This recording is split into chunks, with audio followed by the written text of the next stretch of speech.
भारत और रूस की दोस्ती से तो पूरी दुनिया वाकिफ है। रूस आए दिन डिफेंस के क्षेत्र में भारत को नए नए ऑफर्स दे रहा है, चाहे वो स्टेल्थ फाइटर जेट्स हो, इंजन्स हो या मिसाइल्स।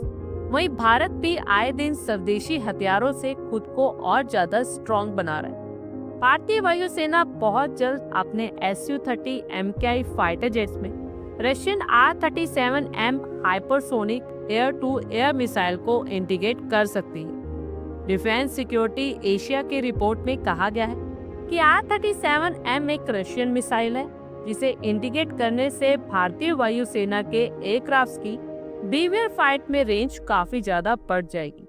एक रिपोर्ट के अकॉर्डिंगली रूस ने भारत को जबरदस्त पैकेज का ऑफर दिया है, जिसमें R-37M मिसाइल का भारत में ही उत्पादन शामिल है। भारतीय Su-30 के साथ साथ MiG-29 फाइटर जेट्स को भी R-37 मिसाइल से लेस किया जा सकेगा। ये मिसाइल दुनिया की सबसे लॉन्ग रेंज की एयर टू एयर मिसाइल्स में से एक है। भारत के लिए ये कदम सिर्फ एक हथियार तैनाती नहीं, बल्कि हवाई रणनीति में बदलाव का प्रतीक है। रूस ने इस डील को और बढ़िया बनाने के लिए लोकली को प्रोडक्शन और टेक्नोलॉजी ट्रांसफर का भी ऑफर दिया है, जो भारत की मेक इन इंडिया और $130 अरब के डिफेंस मॉडर्नाइजेशन प्रोग्राम के अकॉर्डिंगली।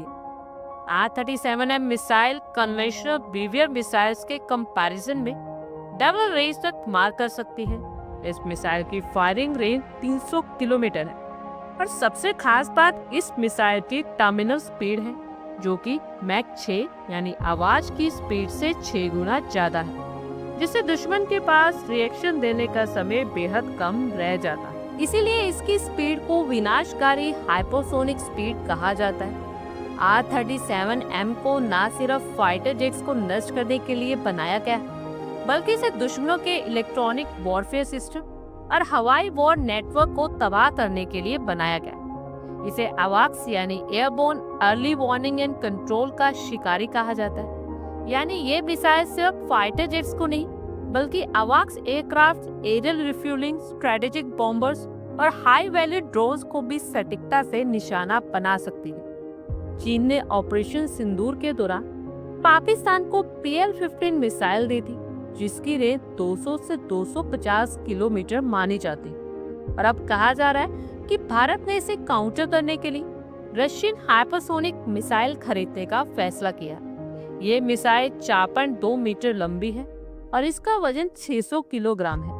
अगर भारत इसका उत्पादन करता है तो ये मिसाइल भारत में 200 से 300 मिलियन डॉलर की कॉस्ट वाली स्वदेशी मिसाइल सप्लाई चेन को जनरेट कर सकती है। इससे रोजगार के साथ साथ टेक्नोलॉजी अपडेट भी होगा, साथ ही भारतीय वायुसेना की ताकत भी बढ़ जाएगी। वो चीन और पाकिस्तान को आसानी से काउंटर भी कर पाएगा। Su-30 MKI जैसे प्लेटफॉर्म को R-37M से लेस करना उसे 4.5 जनरेशन के सुपर पावर प्लेटफॉर्म में बदल देगा, जो वेट, रेंज, पेलोड और सेंसर फ्यूजन के लिहाज से किसी भी एडवांस फाइटर जेट को चैलेंज कर सकता है। आप लोगों की क्या कुछ राय है, कमेंट बॉक्स में शेयर करें। आई होप आपको हमारी ये वीडियो अच्छी लगी हो और आगे भी इसी तरह के अपडेट्स के लिए हमारे चैनल को जरूर सब्सक्राइब करें। धन्यवाद।